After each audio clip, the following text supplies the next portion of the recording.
So let's continue with the problem. So we know that the diameter and height are always equal, but we don't want the diameter since our formula has radius in it. So we're going to say diameter is 2r, it's twice the radius, and that equals to the height. Okay, so we have all the information we need. Let's differentiate. Okay, so we have our formula, and since we're looking for height, we will solve for the radius in terms of height. So if 2r is equal to h, and then we divide both sides by 2, then our radius is going to be h over 2. Now, why do we do this? Because we're looking for height. So that's why we're doing this. All right. So we have our formula here, and if we take the derivative, well, before we take the derivative, let's simplify this. Okay, because we're looking for height, everything has to be in terms of height. So we're going to write the radius as h over 2. So we can rewrite this in terms of h. So if I square the h over 2, it's going to give me h squared over 4, and then we have times h. And then if you multiply h squared times h, that's going to give you h cubed. And if you multiply 3 times 4, it's going to give you 112. So we have 112 pi h cubed. And the only reason we're doing this is because look at what they're asking. How fast is the height of the pile changing? So if we want to know the rate of change of the height, that's a variable we want to keep in there. So the radius got replaced by h over 2. Why do we have that? Because radius 2r is h, so r is equal to h over 2, which is what we have here. All right, now let's take the derivative with respect to time of both sides. On the left side, it's going to be pretty simple. It's just going to be dv dt. Even the right side is pretty simple in this case because 1/12 pi, that's a constant. So we don't do anything with that. That's just going to be 1/12 pi. With the h cubed, the 3 comes down. We have 3h squared, but we have h term with respect to time. So we get that dh dt. And that's going to be our derivative with respect to time. Now let's plug in whatever we know. So what do we know? Well, we know that dv dt is 20. So I'm going to replace this with 20. I know that my height is 12 feet, so my h is going to be 12. So let me plug in whatever I know. After I simplify a little bit, 3 goes into 12 4 times. That's, of course, optional. So my dv dt is 20. I have 1/4 pi. My height is 12. From that, it should be pretty easy to solve for dh dt. So 12 squared is 144. 144 divided by 4 is going to be 36. And then since I want dh dt, I divide both sides by 36 pi, and I get 0.1768 feet per minute. So by now, I hope you're getting the hang of this, that we take a formula that relates whatever we're given, so in this case, volume and height. And in this case, because we're looking for height, we replace the r in terms of height, and then we just take the derivative of both sides. Let's take a look at the next example. At noon, a ship is 50 nautical miles due west of ship B. Ship A is sailing west at 17 knots, and ship B is sailing north at 19 knots. How fast is the distance between the two ships changing at 4 p.m.? Okay, so now we definitely need a drawing for this. We can't just have a formula. We need to know like what these ships look like.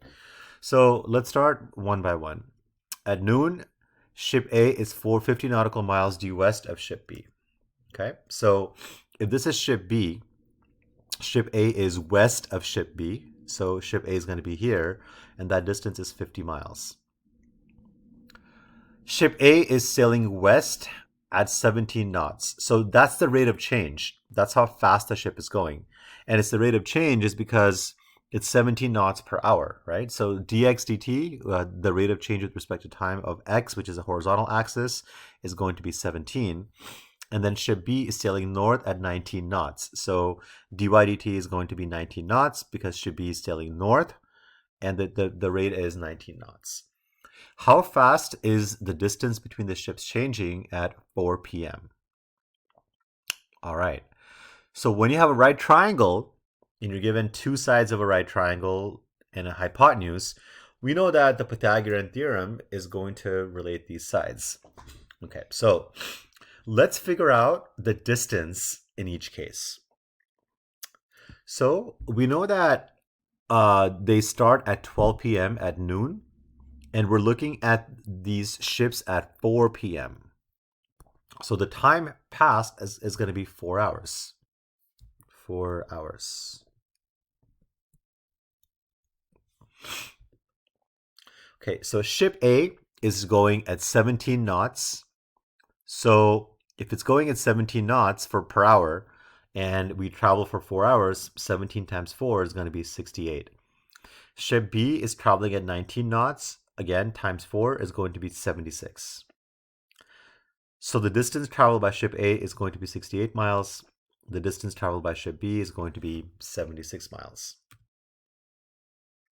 Now remember that ship A starts off 50 miles west of ship B, and then in 4 hours it travels 68 miles. So if I add 50 plus 68, the total distance between ship B and A is going to be 118 miles. Now ship B, it starts here. So imagine this is the origin. It starts at 0, and then it just goes to north 76 miles.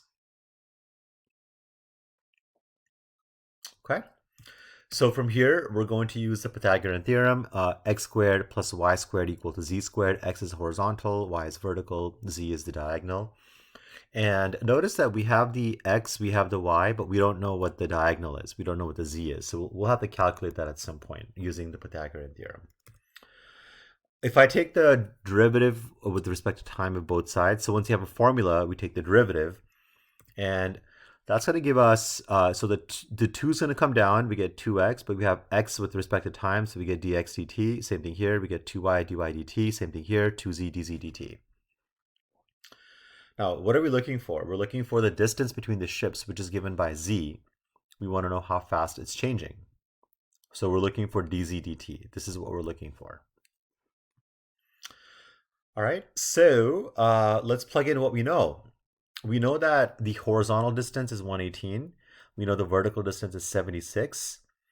We know that dx dt, which is the rate of change of ship A, is 17. We know that dy dt, the rate of change of the ship going north, is 19.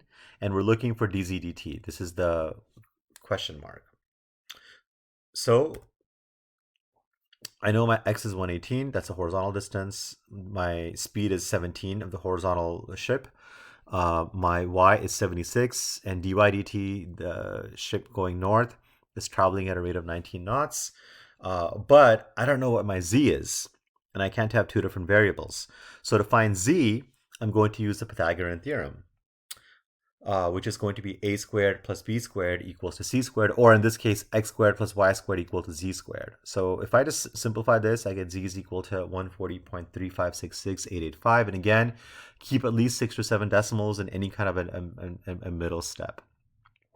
So I know that z is going to be 140.3566885. So if on the left side, I just multiply all this out and add it, I get 6,900. 2 times z is going to be 140.3566885 times dz dt. And then I divide both sides by 2 times 140.3566885, just, our basic mathematical equations. I get dz dt equals to 24.5802 knots. So that means that at 4 p.m., the ships are growing apart at a rate of 24.5802 knots.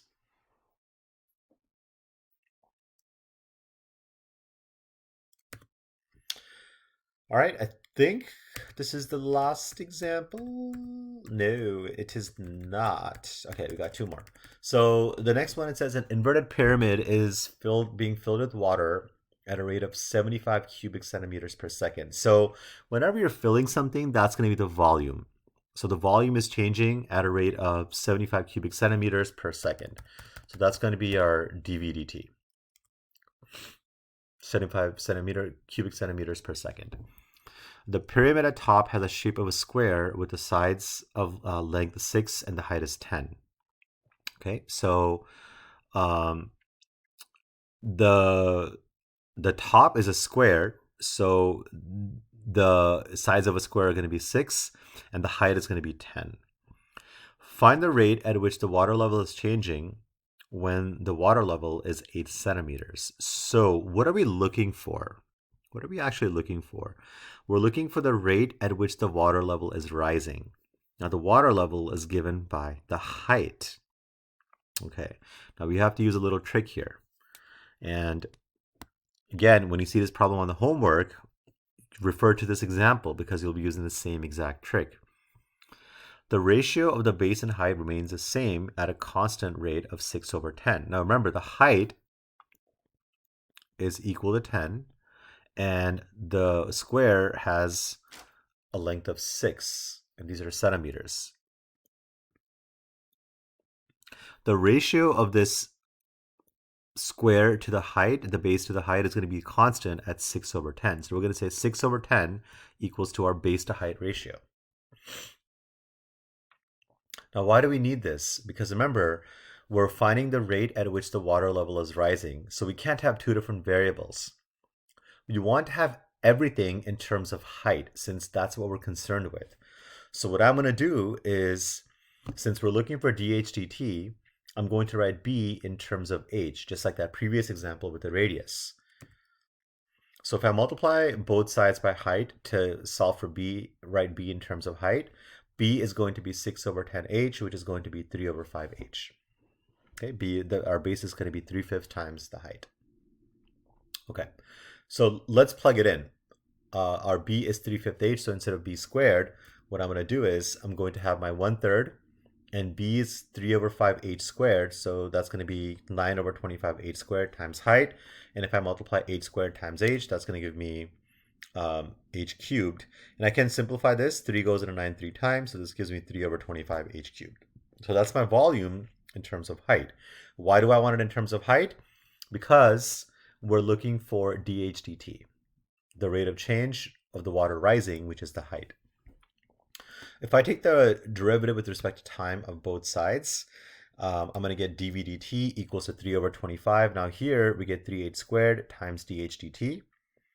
And if I simplify this, 3 times 3 is 9 over 25h squared times dH/dt. Now I'll have everything I need. I know my dV/dt is 75. I know that the height is 8 centimeters, so I'm going to plug all this in. I get 75 equals to 9 over 25 times 8 squared times dH/dt.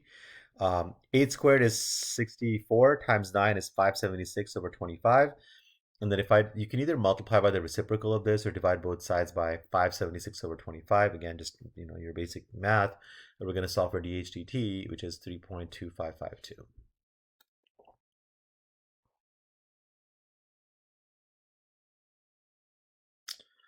All right, and again, I really encourage you to follow these examples as you're working on your homework. Now, last but not least, we have a circle inside of a square. The radius of the circle is decreasing at a rate of 1 meter per day, and the sides of the square are increasing at a rate of 5 meters per day. When the radius is 5 centimeters and the sides are 18 meters, how fast is the area outside the circle but inside the square changing? All right, what the heck? We have to have a drawing. Otherwise, there's no way we can envision this. All right, so what we have is we have a square, and imagine this is a circle. It's not a perfect circle, but imagine it is. We have a circle that is inside of a square. Now, what do we know?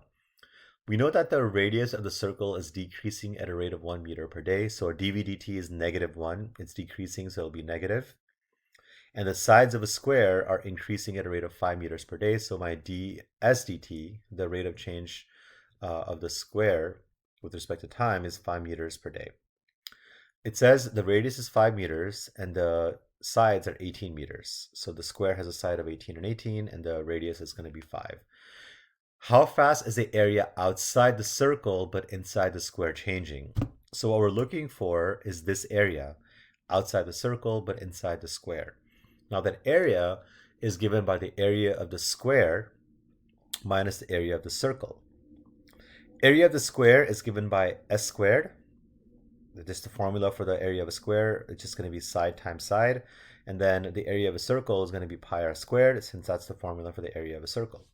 So this represents the outside area, the one that I shaded up in blue. Now, what do we do once we have a formula? We take the derivative with respect to time. So we're going to get dA over dt equals to 2s times ds dt minus 2 pi r times dr dt. I'm running out of time, so I'm going to go through this quickly, but I'll explain it more during class. So the area with respect to time, so the sides are 18, ds dt is 5. Here, radius is 5 and drdt is -1. And if you just plug all this into decimals, you're going to get this answer, 211.42.